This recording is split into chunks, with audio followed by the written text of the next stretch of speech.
Thank you, friends. Good morning. Good morning, participants. I welcome you all for our webinar. I thank all the participants for your support and overwhelming response for our webinars. I welcome our bishop, college office bearers, former principals, staff members of URIS, well-wishers, journalists, and my student friends. Coming to today's webinar, when I talked to our bishop after our Dr. DJ's webinar, he rightly pointed out, why not we have this webinar on this mental issue? Pointed out the topic. He is also very grateful for me to coming out of the speaker himself. Our Professor Dr. B.J. Prasantham, when I approached our Dr. Prasantham, he spontaneously agreed without any hesitation. He said, yes, we can do one webinar on this particular issue. Thank you, Bishop, for suggesting me the wonderful topic as well as the speaker. Thank you, Prasantham sir, for accepting our invitation and be with us today. I welcome all the participants to our webinar. Today being the World Environment Day, I greet you all World Environment Day. And I also request all the participants to take the pledge to save water, plant more trees, and make our world clean, healthy for our future generation. Before I hand over this session to Dr. Prasantham, it's customary in our part to introduce the speaker to the participants. We know this well-known psychologist for all over the world, but still some participants needs to know, particularly my young friends, who is the speaker of today. I invite few more to our group. Dr. B.J. Prasantham is well-known psychologist, professor with 50 years of professional experience, trainer and supervisor of many counselors. Competencies in areas like corporate coaching, counseling, clinical work, cross-cultural psychology, as well as in psycho research immunology. He is a distinguished professor and psychology for CFI, Graduate School of Coaching. Professor of Counseling Psychology and Director, Institute of Human Relations and Counseling, and we normally call it as CCC, Christian Counseling Center, Vellore. In Washington, Department of Global Health, focusing on mental health, mental health, and cross-cultural counseling. President of Association of Psychological Counseling, AFC India. He is also chairman of Institutional Review Board, CMC Vellore. He is author of bestseller book, Indian Case Studies of Therapeutic Counseling, translated in many languages, including Tamil, Burmese, Korean, Telugu. Nice to know that the Hindi version is on the way.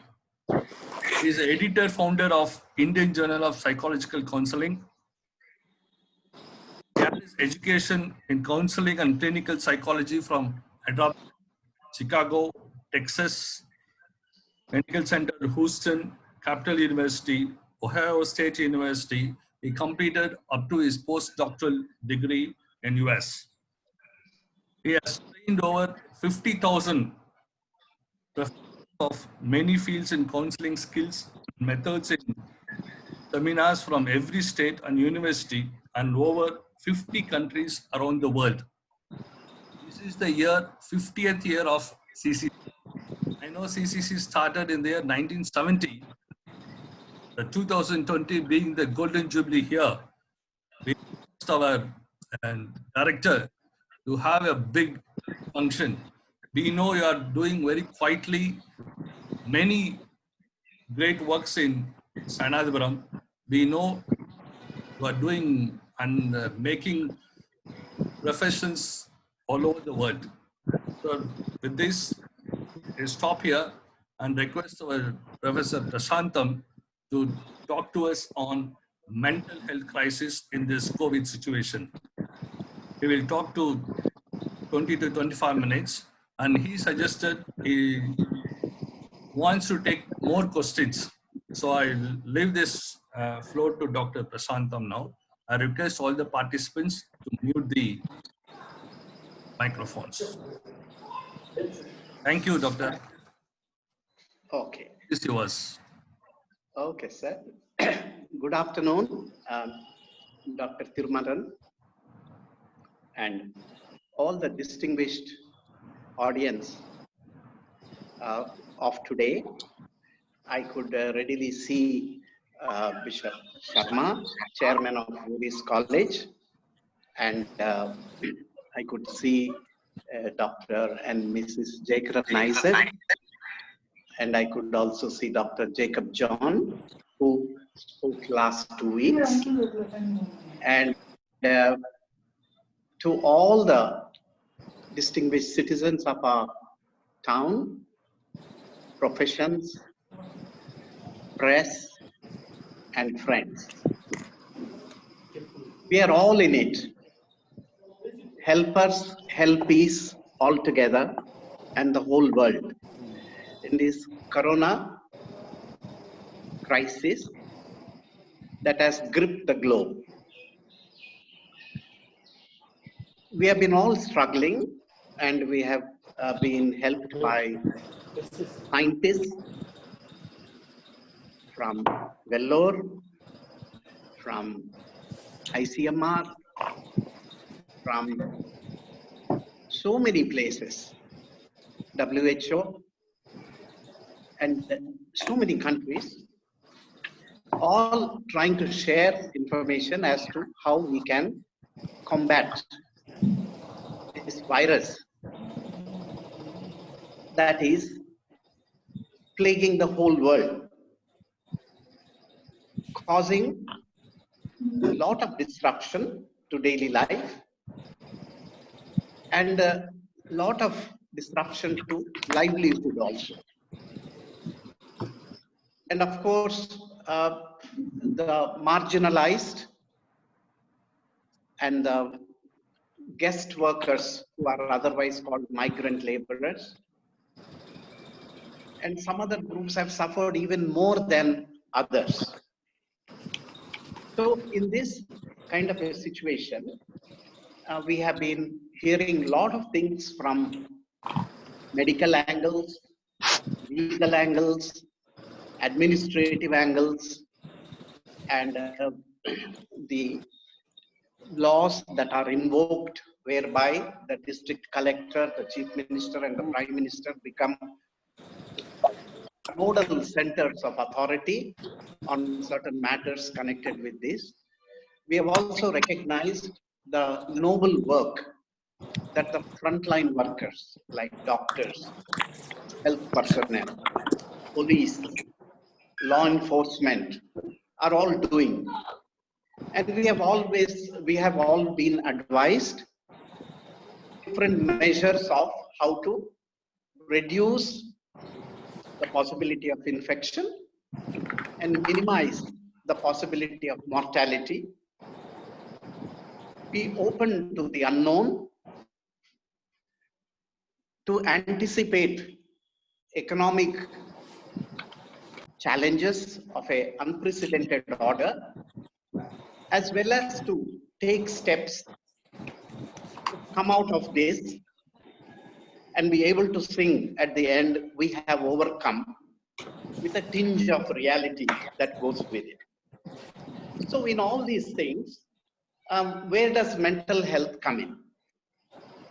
Now, even without having the coronavirus, the WHO has told us that there is no health without mental health. In all situations of our health, mental health is a part. the anxieties, the worries, the fears we have when we go for surgery or for testing, or as we recover, as rehabilitation goes on, there is mental health involved.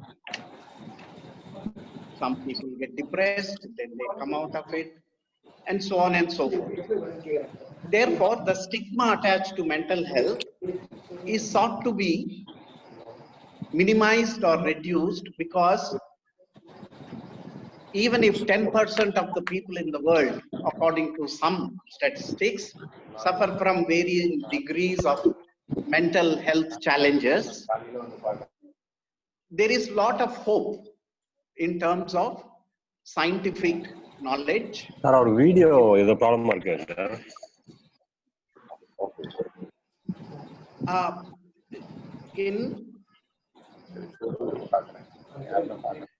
There is a lot of hope by the use of known approaches, which can be psychotherapeutic, which can be social support from the family. It can be individual efforts of the persons.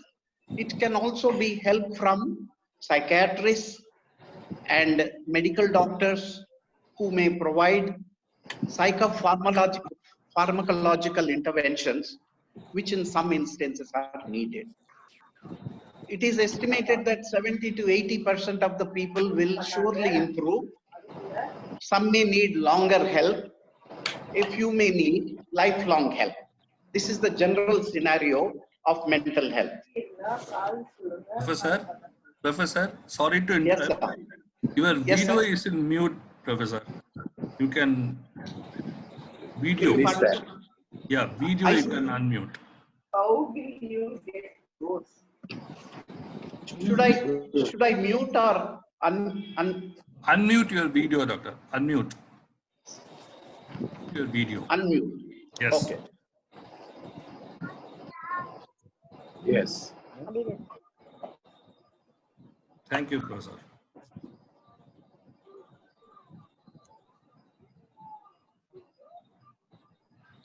Dr. Tirmanan, can you hear me? Yes, sir. We are hearing you. So, do you want me to start again, or No, go ahead. Go ahead. Go ahead. I can proceed? Okay. Yeah. So, I'm sorry for the technical difficulty. I basically greeted all the distinguished members of the audience, and I pointed out that in this unprecedented situation that hasn't happened in 100 years, which has disrupted daily life, which has put us under lockdown and only gradually coming out.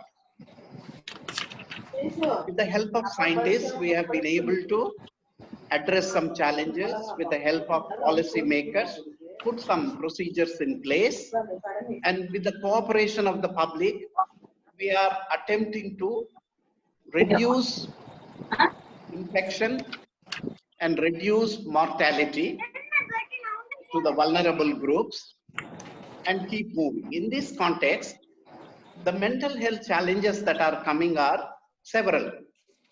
Ordinarily, 10% of the people have different types of mental health challenges, where I would like to just comment and say that they are not, just equal to their diagnostic label, but they are precious human beings, unique human beings, worthy of love and respect, but are having some difficulties in some emotions or behaviors or thinking, which all of us also have, but they are having more persistently for a longer period of time continuously, maybe 2 weeks, 1 month or more, which is causing distress to them more than average, and also causing dysfunction in the way they care for self, function in the home, or work in their occupations. When dysfunction, duration, and distress are very intense. The diagnostic procedures of DSM-5 or ICD-10 give different labels. And when professionals diagnose them properly, there are many types of helps with which they can improve. One is self-help, one is support of the family and the community. Third is counseling, psychotherapy. Fourth is pharmacological medical interventions by qualified psychiatrists and doctors. So with this, every society keeps moving. And mental health problems account for $1 trillion loss in economy. Therefore, it is very important that attention is paid. Even ordinarily, it is found that every 20 seconds there is a suicide, and every second there is a suicidal attempt. There is this whole problem of alcohol abuse disorder, which some people suffer from, which is different from social drinking, which causes impairment and requires treatment. But now that we are in the corona situation, what has happened is that anxiety and depression are increasing. Even Dr. Patel, who is a professor of psychiatry at the Harvard Medical School, is pointing out innumerable surveys, even as recent as last week, that are showing spike in anxiety and depression. Suicides are increasing. Now, one interesting piece of news was that since the lockdown, there are more children born, I believe. And one of them has even named their child as Lockdown. But on the other hand, we are also hearing some disturbing news that domestic violence is increasing. Excessive intake of alcohol and other substances is also increasing. And apart from these, even the fear of infection is causing panic in people.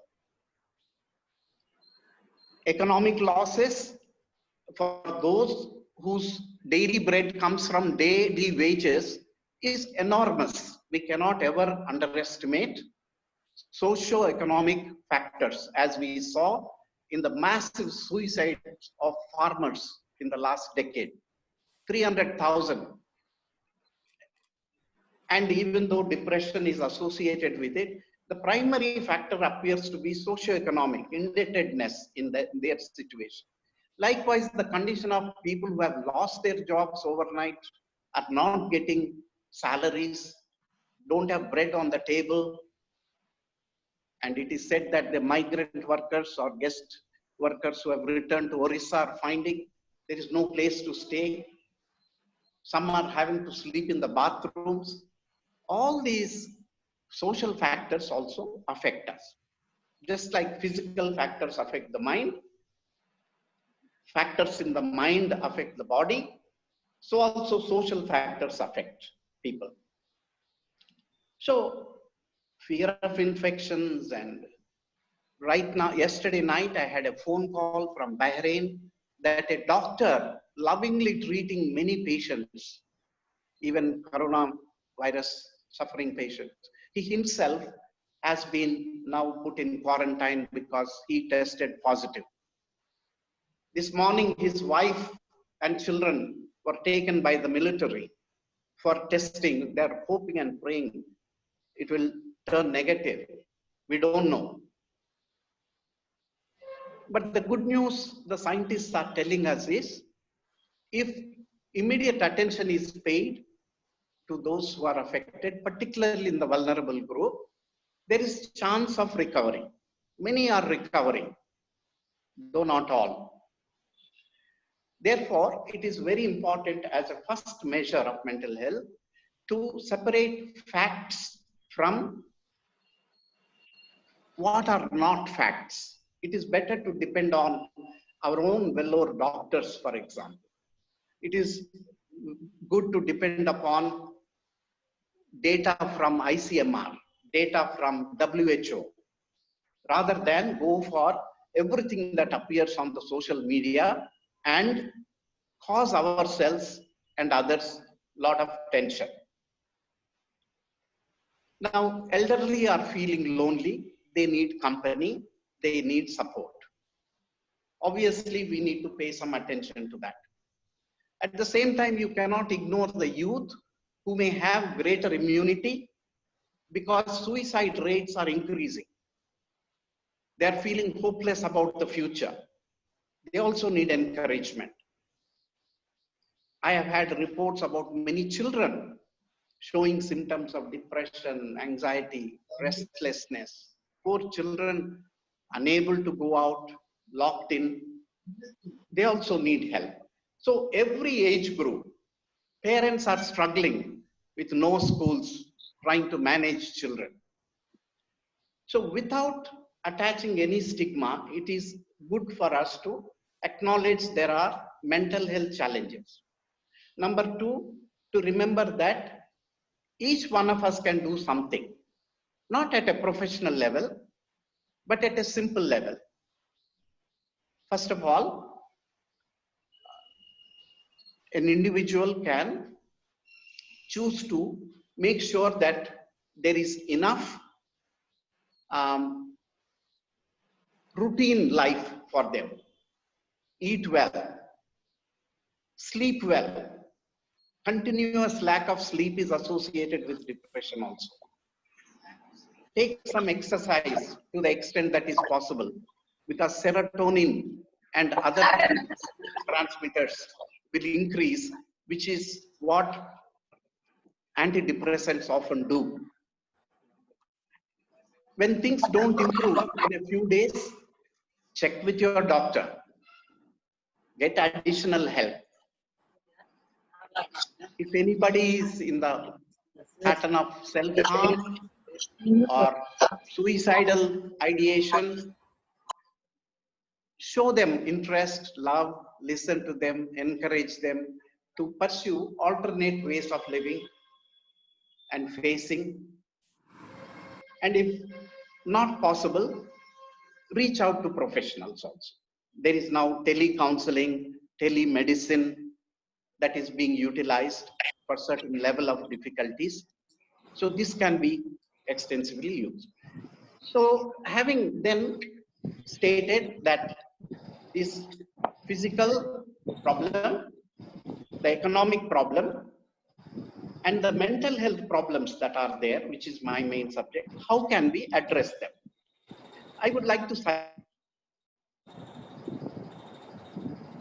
then if you have any questions, you may ask me, and to the extent that I am aware, I will give you the answers. If not, I will find out and send you the answers later. And there are so many other experts in our town, we can also find out from them. So what are some of the things? Now, when I asked 100 people recently, how are you feeling these days? They said, I'm scared of infection. I'm having fear of the unknown. I'm frustrated. I'm confined, helpless, panicky, scared, overwhelmed. And what are the difficulties? Loss of job, threat of loss of job, not getting salary, not able to meet persons, difficulties in meeting people, wondering when all this will go. Some people are saying we are learning what a rat race of life we have been involved in. Now there is time for reflection. So keeping all these things and studies and my own experience in counseling and even during tsunami and other disasters also, I worked along with other colleagues. I want to mention 5 quick things and stop. The first thing that I would like to encourage, if we want to get out of this or cope with this mental health challenges, first of all, relate. Relate, number one, to yourself. Look at yourself and your strengths and your weaknesses and use your strengths. Relate also means share, talk, convey your thoughts, feelings, fears, hopes with any person who is willing to listen to you in the family or in the neighborhood. Of course, if you are very, very upset, depressed, and dysfunctional to a point where you feel you need professional help, then reach out and relate to some doctor. Some of it may be due to physical problems also. Doctors will correctly diagnose and prescribe. And once they do that, better follow it for at least 21 days because you don't see results of antidepressants overnight. Now, the second point is relax. In our neurobiology, we learn that when there is any danger or perception of danger, our sympathetic nervous system gets activated, and even without our awareness, prepares us to fight, flight, or freeze. This is a survival mechanism that has come to us, even from the animal world, regulated through the limbic system. Now, that is good for short spells of challenges and dangers. But continuously, the sympathetic nervous system being alert will release too much cortisol, adrenaline into our blood, and this will weaken our immunity, which the doctors are telling is very important for us to keep strong, because viruses are there in us and around us. What protects us is basically our immunity. But continuous high level of stress or long-term small stresses adding together will weaken the immunity. That's why when we share, we relate, we relax. But relaxation also can be done through other ways, like deep breathing, pranayama that has been given to us, or through any other activity that relaxes you, which varies from person to person. Somebody sings a song or listens to a song and relaxes. Somebody reads a book and relaxes. Somebody goes for a walk and relaxes. Somebody sees the fish pond and relaxes. But it's very important to daily relax in one form or another. And if you are in a situation where you cannot talk to anybody for some reason, I don't know why that would be, because telephones and all the social media is available. But if one is in such a situation, write out one's struggles, pain, fears, worries down on a piece of paper or in a notebook for 5-10 minutes. And if you don't want anybody to see it, just tear it off and throw it. But feel free to express, because feelings are not good or bad. They're there to be acknowledged, expressed, and move on. Feelings are also not facts. Therefore, you don't have to always act on feelings. The third step I would recommend is review your life, examine the priorities, see realistically how can you use the time that is now available. Some people are using it to develop some skills, read some books they have not done before, and others are able to reach out and help others in cash or kind or practical ways, like providing food, whatever ways, because life becomes meaningful when we identify with a cause, with a purpose that is higher than us, not allow our life to revolve around us. Go beyond our nose, look at the world around, and see what you can do. But in the review process, reflect on your own priorities and see how you can change them if necessary. Now here, review also involves responsibility for what we need to do. Now we are told by our doctors, our government, keep distance. You know, I can see that many are keeping, many are not keeping. But that is important. They are telling us, you know, have a mask so that, you know, other people don't get what we sneeze or we don't get that. Don't touch your face, wash them. Now, these are behaviors. Psychology deals with behavior. So managing COVID partly is behavioral, psychological. Now, the fourth point I want to mention is routinize your life. That is, have a plan, a comfortable plan as to how you spend your time. And if children are there, routinize their life also, so that there is a structure, and structure gives certain calmness.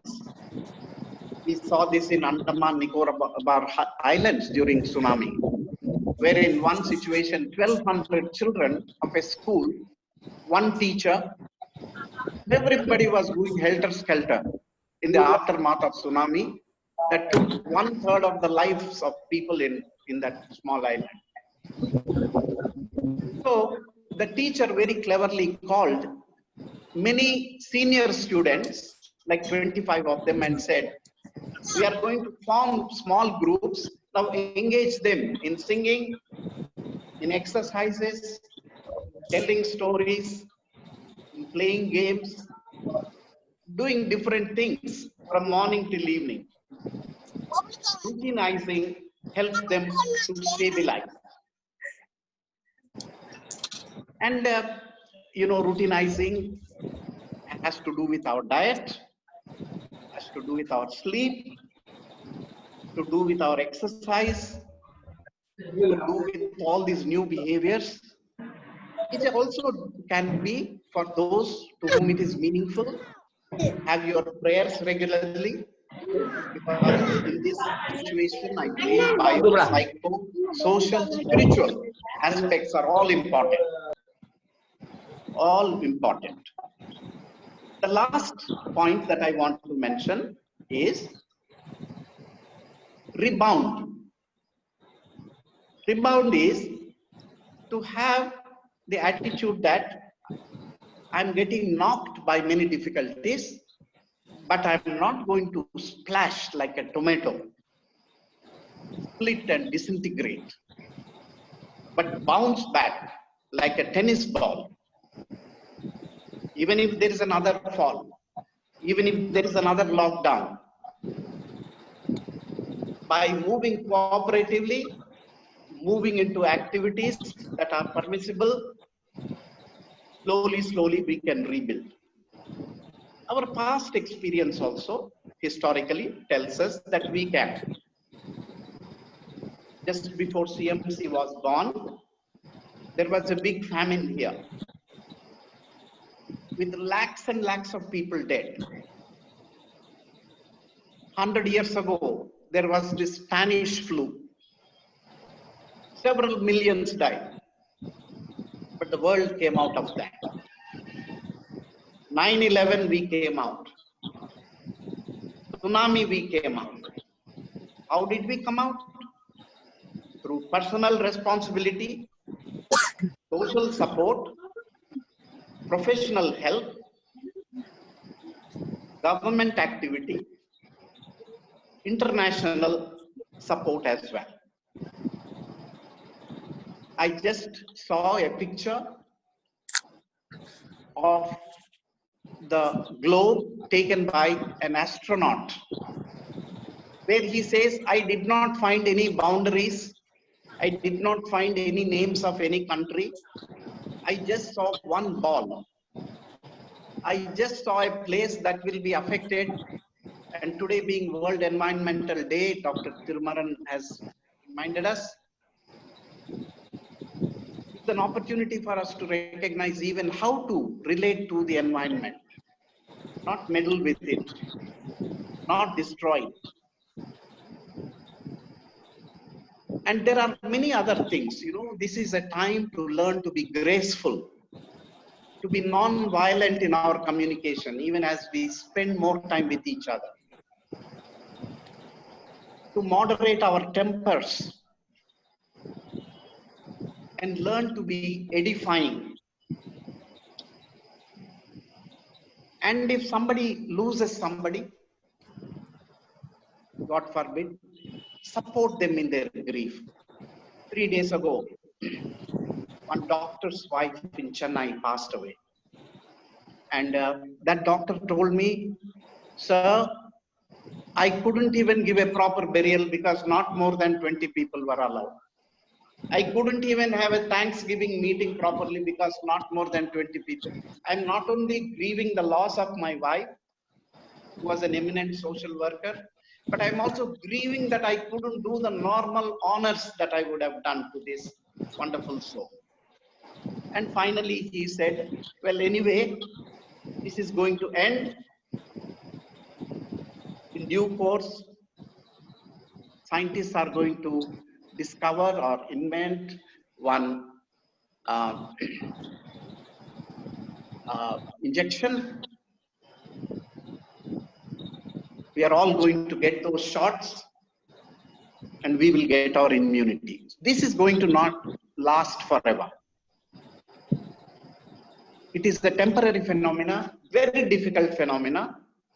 So many uncertain things will happen again, but we can reduce our anxiety, reduce our depression through all these different means that I have just mentioned. And I wish us all the best, and those who want to develop their counseling skills more so that they can help others even in a more significant way, can also look around for different programs that are available. Christian Counseling Center has now launched in its 50th year an online course because people can't come. And you can look at our website, and we want to be helpful to Vellore citizens. So if anybody is interested, you can contact me and we can work out something. But that is not the main purpose of my talk. There are other courses by NIMHANS, CMC, and others to which also you can look and equip ourselves to face the future. I have spoken longer than I intended to. I have a lot of material, but it is not proper to talk. I would like to stop here thanking Dr. thanking all the very patient listeners and concerned citizens. And I wish you good health. I wish you safety. I wish your efforts to help others, care for others would rebound in increasing the mental health, which is one part of the total holistic health of people, namely physical, mental, social, and spiritual. Thank you very much. Now, if there are any questions or any observations, I'm happy to listen to them. Thank you, Professor, for your wonderful talk on challenges what we are facing today in 5 hours. Relate, relax, review, routinize, rebound. Definitely, I think all the participants who listen to you will rebound, definitely as a tennis ball, as you said. Now the floor is open for discussion. Questions you can post in the box, chat box, or you can ask directly with our professor.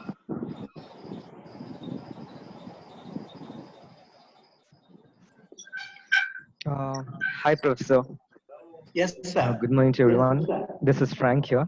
Thank you for your session. I loved your session. I have one question.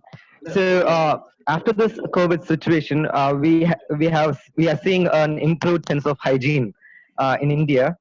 So, but earlier, Indians, we had an initial hesitation to even wear a mask, right? But now we have come a long way. We have changed certain of our habits. Uh, so, if this is because of fear, or is it because of sense of social responsibility increasing? And if it is because of fear, will it stay? Will it become a habit? Will this force conditioning work out? Yeah. Frank, thank you for your question. It's a very nice one. Good one. You are always thinking about many things. I know from previous encounters when you were at VIT, and I trust all is Hello. going well with you. So my answer to this சொல்லுங்கண்ணா is, hello, சொல்லுங்க Frank. சரிங்கண்ணா Hello, are you there? Professor, there is some other disturbance. Okay, Yeah. okay. Yes, Professor. You can go ahead. You can go ahead, Professor. Okay. So, Frank, what happens is, anytime we are put in a situation of changing our behavior, it is possible that initially we may do it out of fear. Then we may develop into doing it as a sense of social responsibility as we understand things better. And even in the best of people, there may be a combination of fear and social responsibility mixed also. So what happens is, hopefully, the sense of social responsibility will increase so that it will be far more sustainable. I think that is one of your concerns, that these behaviors become sustainable.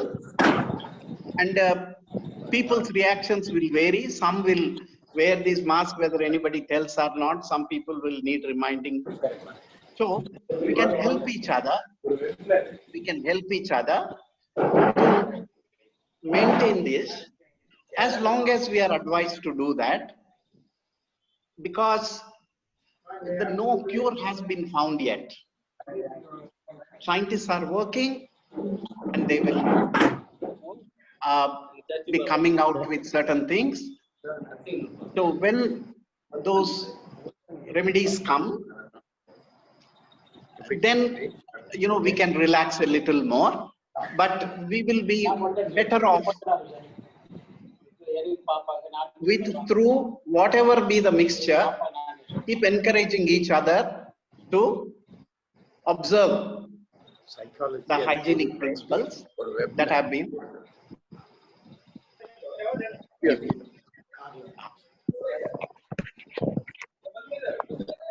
Relate, relax, Thank you, Yes. Professor. routineless, and rebound. Yeah. Thank you, Professor. Yes, sir. Other question.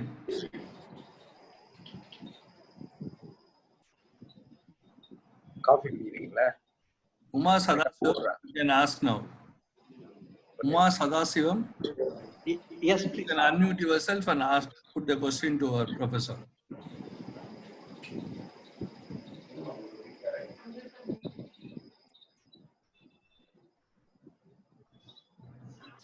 Hello, Dr. Prashant. Yes.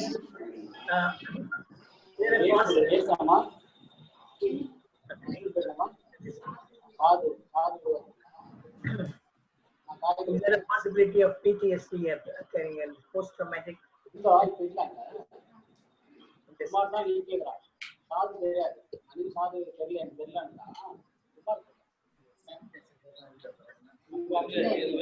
Professor Thirumaran, I could not hear Yes. the question. Yes, sir. I will Can ask you you, sir. Sir, how do we manage the unexpressed fears of children?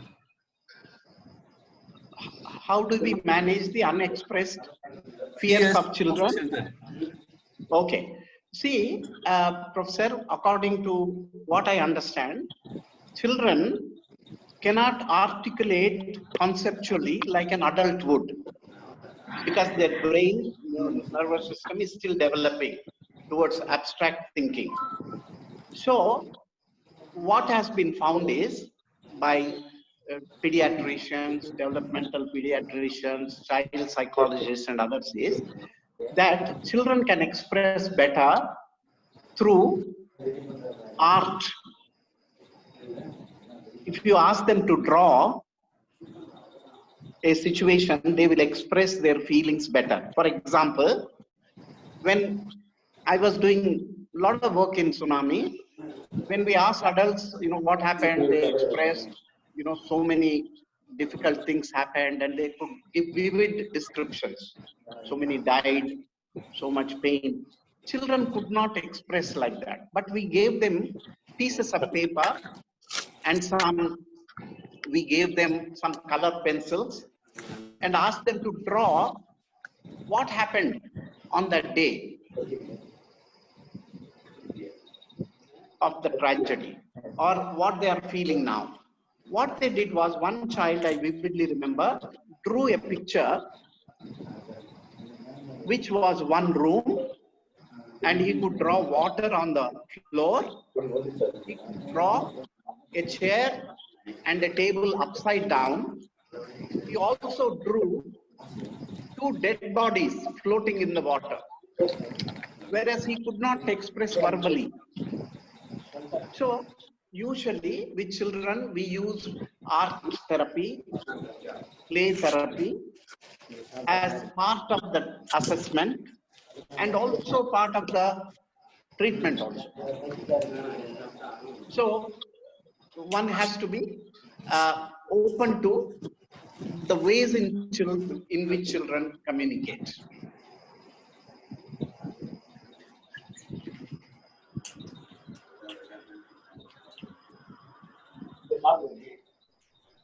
Thank you, Professor. Okay, sir. Yeah, another question has come. Yes. What are upcoming mental health situation of migrant workers in India? Will they treated as an important role as they are accepted pre-COVID-19? Okay. See, with regard இது அப்படியே to திரும்ப யாரும் செய்யறதுக்கு அவங்க முன் வரல அப்படியே அதை உடஞ்சிக்கிட்டு I request all the participants, please mute your mic apart from the speaker. Yes, Professor. So, about the mental health challenges for the migrant workers, there will be at 2 levels we need to think about. One is socio-economic level, because a lot of times we talk about good feelings, bad feelings after having enough food on the table, after meeting our basic needs. But when their basic needs are themselves not met, what happens is they can become very anxious and they can become depressed. They can become helpless. They can lose hope. They may develop phobia to come back to the cities again, to the people who live in the houses they built, but wouldn't care 2 hoots about whether they had shelter, whether they had food. While some went out of the way and were extraordinarily generous, it was not systematic. And when good decisions were made by government even to support, some of them did not trickle down, and some of things were late. You saw how people walked back home, how one Orissa man took a bicycle and went at the border of Tamil Nadu, Andhra and Orissa, collapsed and died. And the people in his village will be doubtful whether they should come back to Chennai or not. So if they don't move, if they don't work, they will suffer. If they don't come, the rest of the society will suffer. So there is need to reach out, to reassure, to encourage, to motivate, and to give a helping hand to bring them back to a more hopeful future. So these are some of the challenges, and these can also be addressed by a combination of government and NGOs and individuals. And the very question here by this wonderful member shows how deeply concerned he is. So terribly worried about the mental health of the migrant workers, and all statistics show if you are pushed to a corner like that, emotional disturbances increase. Thank you, sir. Alcoholism can increase, violence can increase, even delinquency can increase. That would be my response to that. Thank you, Thank Professor. you, sir. Yes. Another question from our Dr. Jagaran Isaac. Is Oh, possibility yes. of IPTSD occurring? Yes. Thank you, Dr. Jayakaran. You know very well, having been associated with us for 40 years, our own struggles with helping people suffering from post-traumatic stress disorder, which you have mentioned as PTSD. Yes. So there is a definite possibility that some of the people will be developing PTSD. Not everybody will develop it, because some people may just be anxious, some people may be depressed, some people may get some other kinds of reactions, but some will develop post-traumatic stress disorder, which is a combination of clusters of symptoms of intruding thoughts and ideas. They will think about that bad train journey, they will think about the sudden loss of income, being thrown out by the landlords from their rented places, and the misery they have to go, or the untimely death of their children or elders whom they were helpless to protect. When such incidents happen, some people will develop post-traumatic stress disorder. Intrusion, avoidance, and hypervigilance are the three symptom clusters. But the good news is, severe as this is, and very often this is seen in wartime difficulties, today more American soldiers die from post-traumatic stress disorder than on the battlefield. And these people can be helped with a set of interventions which our CCC had developed also and used successfully, with statistical findings showing symptomatic people become asymptomatic, and more importantly, dysfunctional people becoming more functional and coming out. And there is hope also, but people are not yet adequately talking about it. And thank you for raising this question, Doctor. Thank you. Yes. Thank you, Professor. Another question has come from R.S. Jayasomu, a scientist, and he is also editor of Indian Journal of Biology. So he's calling, in case one tests positive for COVID, is hospitalization must? And now, probably a medical doctor can answer this better. What I have understood so far is that a lot of times, if the symptoms are mild, people in consultation with their doctors can stay home, quarantine, and take the kind of symptomatic treatment for the fluish symptoms or other things. Since I'm not a medical doctor, I don't want to say it conclusively, but sometimes, you know, in a hospital where there are a lot of people infected, affected, if you go for small things, you might actually get more severe illnesses. So some of my doctor friends advise, unless it is serious, you know, respiratory difficulty or something like that, you try to see if you can even use telemedicine, but by all means get the right advice. And in severe conditions, it is very important to go to the hospital, so that the limited resources of the hospitals are also used for those who need it most, such as the elderly, those with comorbidities, those who are having serious difficulties. Then they should go to the casualty doctors after examining, will put them according to the rules and regulations of the district, where if it is the district government hospital, that is the starting point, that's where you go, or whatever is the right procedure in this situation where, you know, the Disaster Act is invoked. And but minor things, I'm not sure that you have to go to hospital. But more than mild and major, in consultation with your doctor, use judiciously available medical resources for the most needy.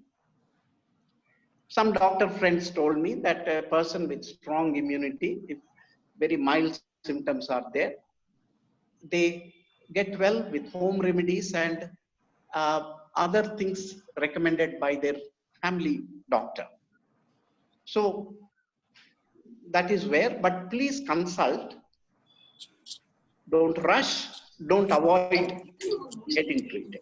Get advice and accordingly do. I think both are possible. In some cases, stay home, get well. In some cases, get there and get the help. Thank you, sir. Yes.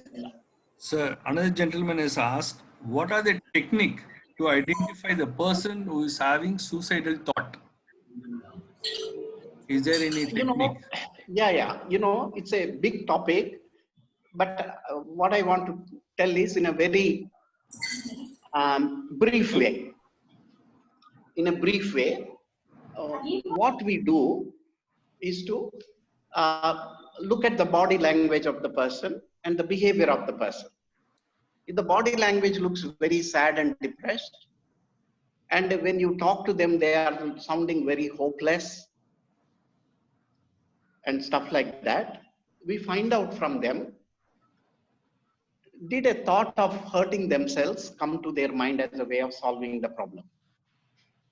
If we have good rapport with them, in my experience, I have treated about 1,000 people in my clinic, and they tell us, yes, sometimes it feels like life is not worth living.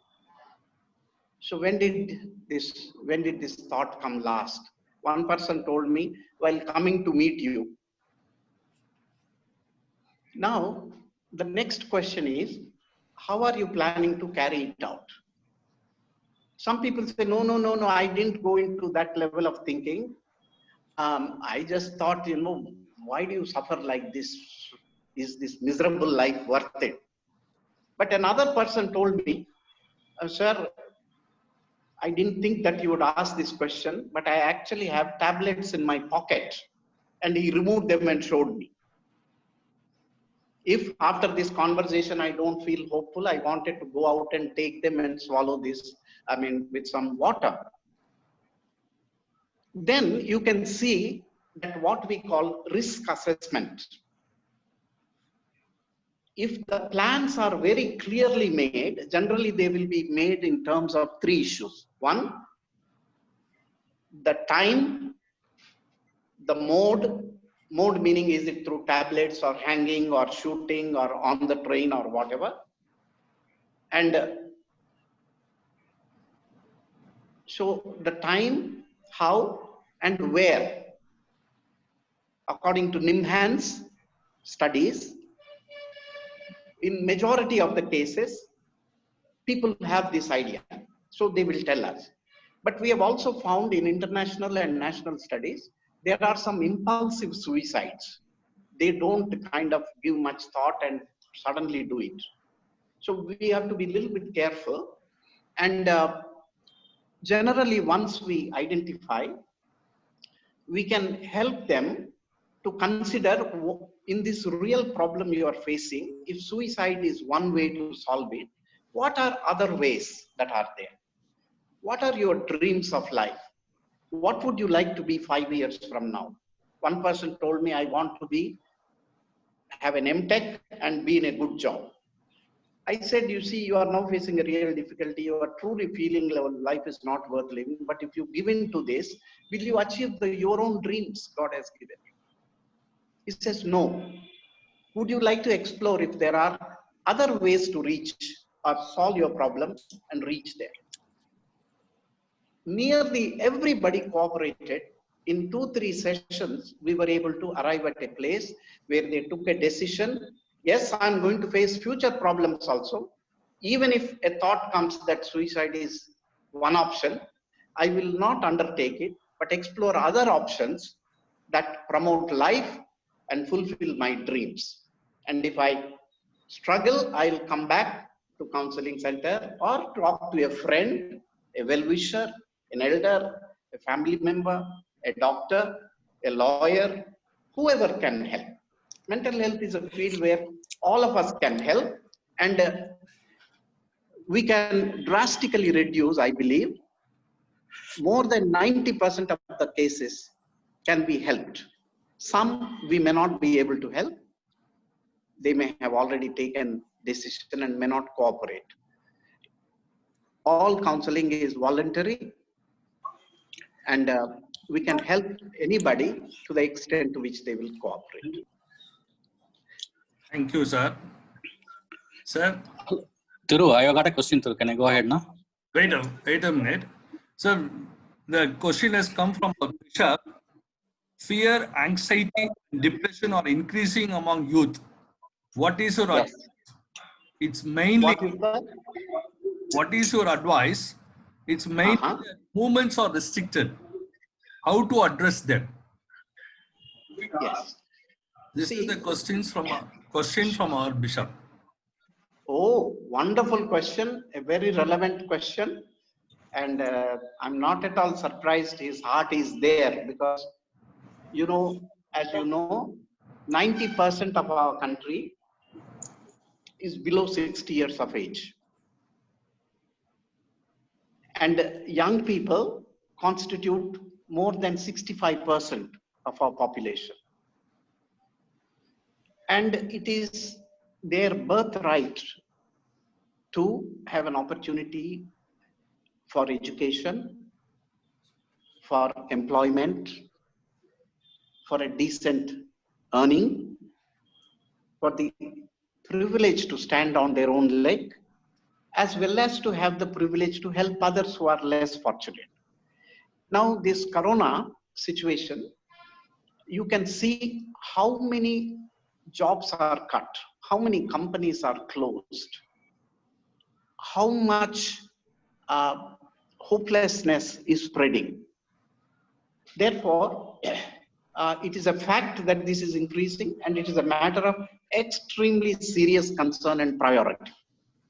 So all those who are dealing with them, from parents to teachers to societal people, NGOs, companies, government, and everybody, what I would recommend is, at the level of youth, we need to assure them that we are going to support them in finding their dreams come true. Even if there is a temporary setback, this is not going to continue and last forever. Number two, we need to tell them honestly, it is not going to be easy either, and invite them to be part of the solution also, but give them whatever is needed temporarily to sustain themselves. We cannot allow anybody to starve in this country, any age person. And as some of the Nobel laureates have written last month, along with Mr. Raghuram, the gentleman who was former Reserve Bank of India governor, what they wrote is, you know, it is important to financially and physically help everybody who is not employed for the next 3 to 6 months while rebuilding. It is going to cost us something, but the cost of neglecting them is going to be high. So they need to do their part, and in these 6 months, if they can also discern what are the industries, what are the skills that are going to be relevant post-corona and acquire them. Some may completely be irrelevant. Some new ones will come up. And there are a number of areas I understand people are studying now, which will start booming again. So if these young people are encouraged, helped, guided, mentored, provided information, they also take opportunity to find out what they can, and they have in the meantime help and support from us as a society, both government and non-government. And if they can then take advantage of it, it has to be both. We just can't tell the youth, okay, we are not going to help you in any manner, no jobs are there, be happy, be hopeful. The context is important. The social dimension is important. And not only, and social dimension influences mental condition also. So this is my word of encouragement to them. Thank you, Professor. Yes, sir. The question has come from our former principal, Dr. Edil Krishnadas. As a society, what are the possibilities we can take from the seemingly hopeless situation for senior citizens? For senior citizens? Yeah, senior citizens. Yeah. Okay, sir. Now, I think Dr. Krishnadas doesn't look like a senior citizen, but I do. So his question is very relevant for me. And what I believe is that senior citizens are more vulnerable to, if they get infected, the infection could become severe because their, what shall we say, immunity is weaker and perhaps compromised also by comorbid conditions like diabetes, hypertension, or other things. A lot of people have cancer, this and that.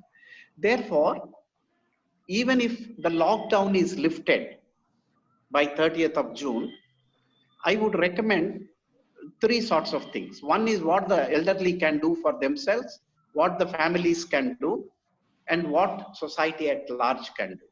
But I'll start with what they must themselves do. Because if they don't do certain things for themselves, others will not find it possible to help them. So first thing is, they need to avoid going out as much as possible for the next 3 to 4 months or even 6 months. Send the younger people below 60 for any activities. Their immunity is stronger and they will be able to, even if they get infected, less likely to have mortality. But the people above 60, 65, you see the world record shows that America, most of the people who died are about 80.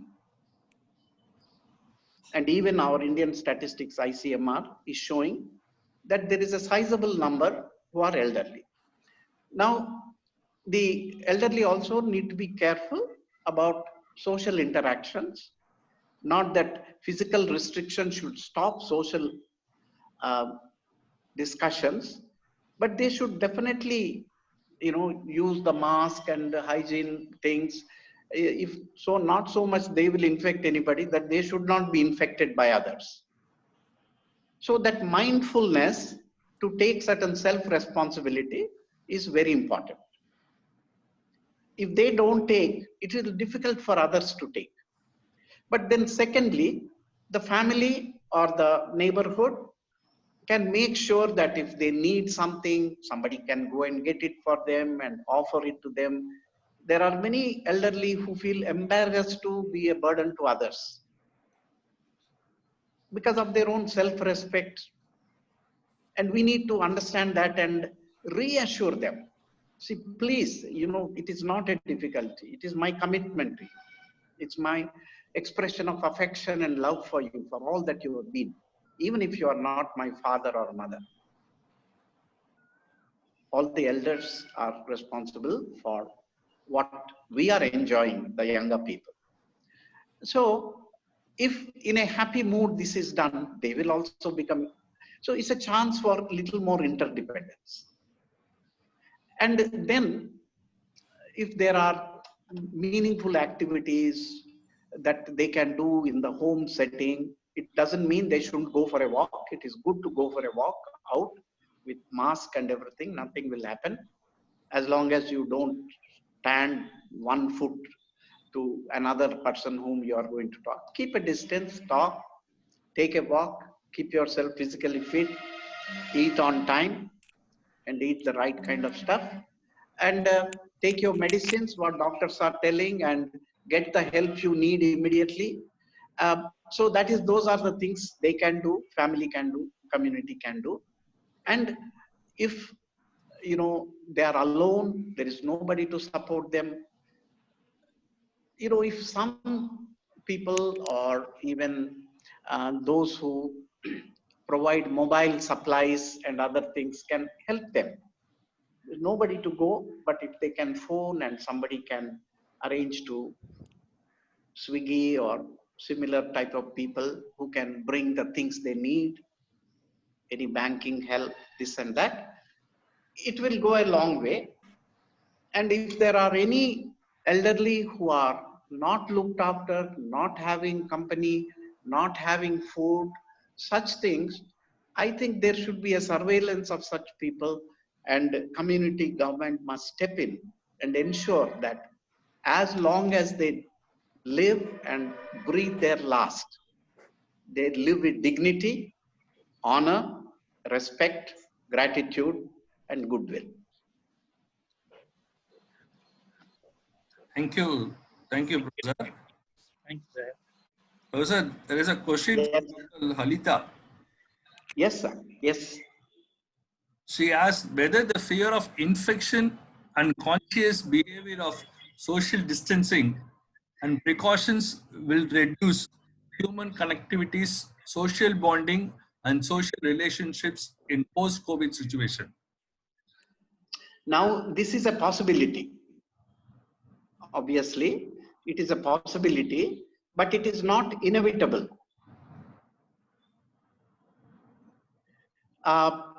There are restrictions, and life under restrictions is not the same as life without restrictions.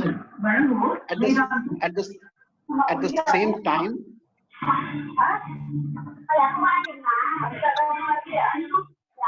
sir, something is happening.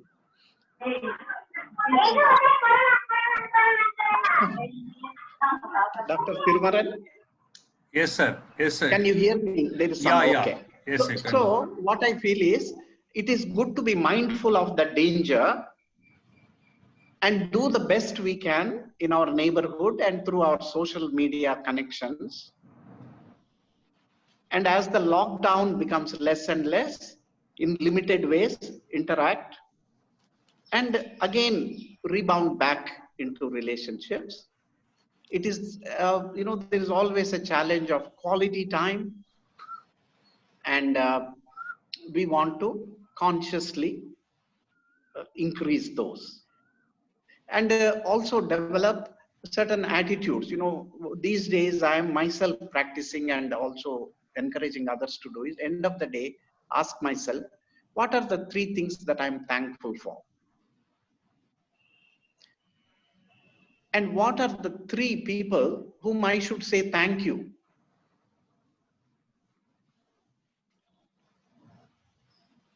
And what are the 3 important questions that I can ask somebody and learn something new? It will not take me 10 minutes to do this, but it will keep me in a quality contact with others and myself in a more positive mode, because there are so many who are in a worse off situation. But interpersonal relationships is absolutely important. It can get severely affected even by ordinary technology that we have. Digitization can lead to dehumanization and depersonalization. But digitization also can heighten the scale and extension of our reach out. But it is not a substitute for authentic I-thou relationships between people. So we need to keep in mind and continue to work for some amount of quality relationships while enjoying the benefits of technology and digitization. Thank you, Professor. I think Yes. take last question now. Okay. Yeah, one question has come: how to overcome this anxiety, which is in a subconscious mind in coming years? Yes. Yes. You know, anxiety, we need to first understand whether this anxiety is mild, moderate, or severe. Everybody has anxiety at a mild level, and some anxiety is necessary for day-to-day life. It is excessive anxiety and continuous anxiety that may interfere with our effectively managing our day-to-day activities with ourselves, others, and in our work situation. So if a person is excessively anxious, second question we need to find out is there a reason for it? If you know a lorry is coming with a high speed towards you, and if I say that I'm not anxious about my life, I'll be very, you know, strange character. But once the lorry goes, I have avoided it, my anxiety should come down. But if it continues more than a month at a high level, causing difficulty, there are certain things that an individual can do which have been proven to be helpful. The first thing is slow breathing, deep breathing.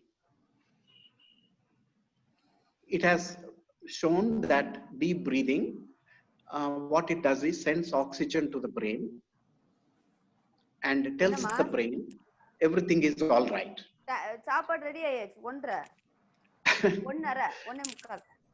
Sir, some message is coming that is very appealing.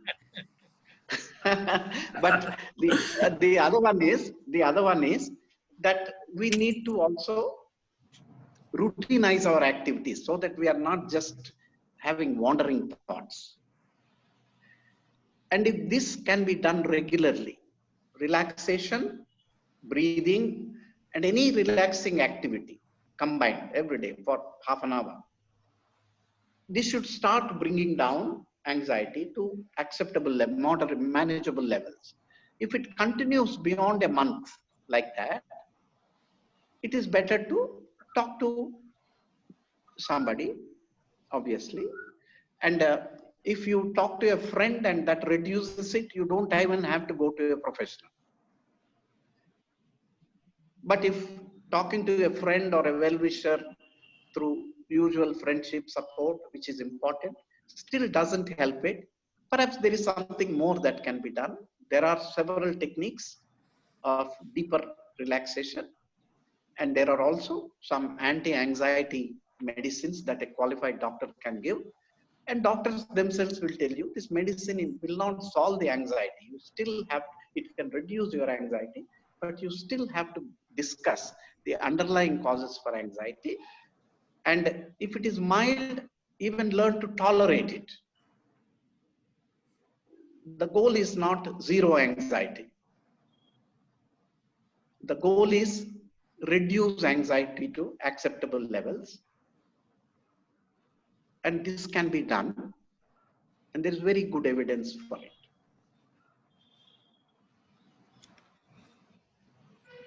Okay, Professor? Thank you, Professor. One question from our Professor Dr. Samuel. One more question is there. Yeah, okay. Last question. Oh, no problem, no problem. I'm utterly amazed and grateful for so many interesting questions. Yes. Professor Charles Samuel, handle the depressions among the elderly people, lonely when the children are not in position to meet them personally. But through the phone, but how to overcome it?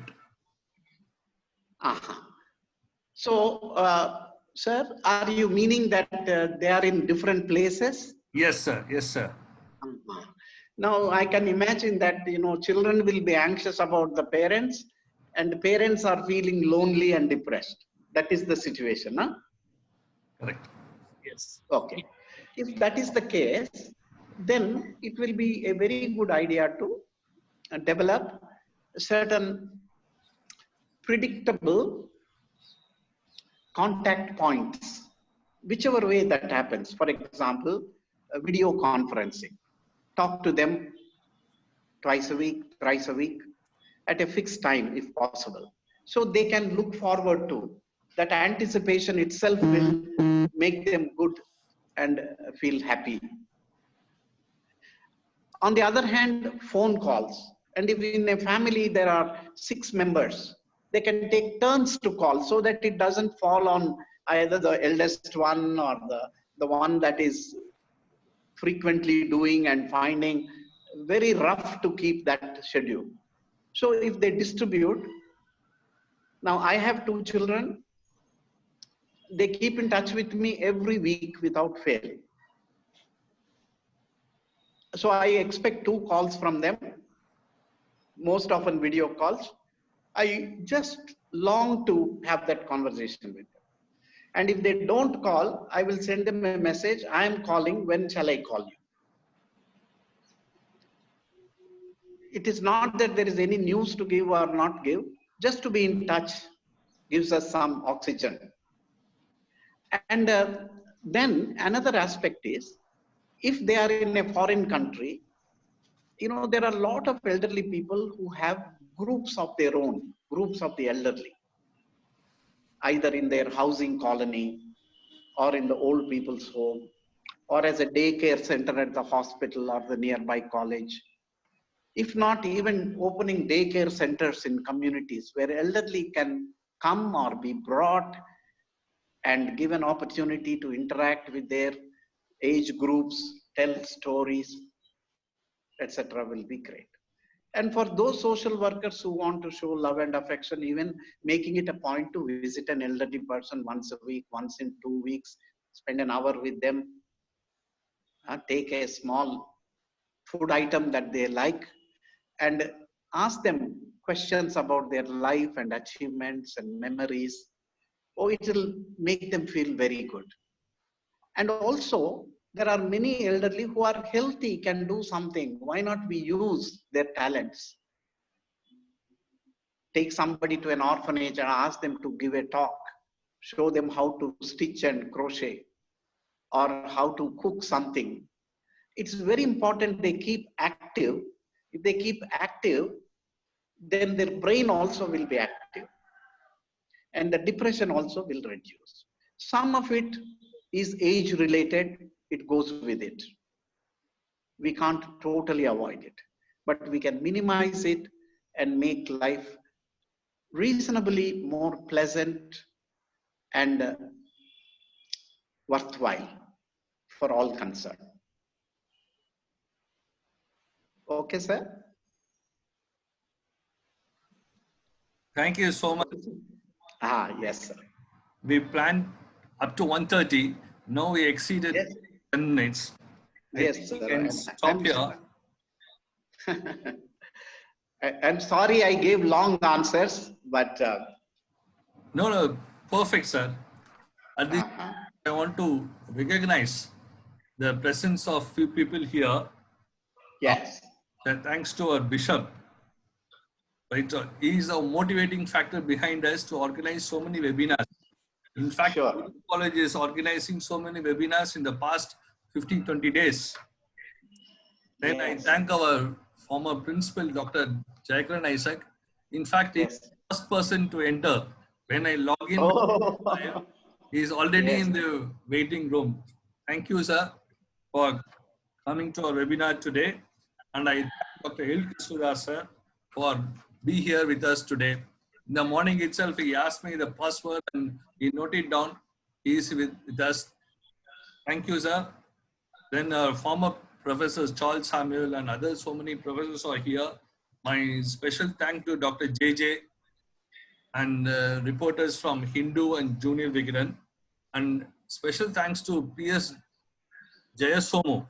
He is a scientist. He joined in our first webinar when Dr. Jacob John was talked to us on COVID-19. He is with us today. Thank you, sir. And I thank all the participants from my college, student friends, and my friends from Rotary. Thank you so much. With this, I think we can end the session well. Sir, Prashantam sir, thank you so much for accepting our invitation and be here with us today. Wonderful, sir. Thank you very much for the opportunity and wish you all the best for your future activities. Yes, sir. For the participants, I want an announcement. Next week, the Friday series, we are going to address the plights of migrant workers. The speaker going to be Dr. Bernard Sami of Loyola College. He is now a visiting professor of IIM Chennai. So he agreed to be with us on 12th of June. So I wish all the participants to join in our next webinar too. With this, thank you so much, Dr. Prashantam sir, for accepting our invitation and be with us and give us a total insight and also the solutions, what to do and how to move forward in the post-COVID situation and even during the COVID situation. Thank you so much, sir. Thank you. Thank you. Thank you, Jayakaran sir. Thank you, Bishop. I think I end this session here. Thank you, Frank.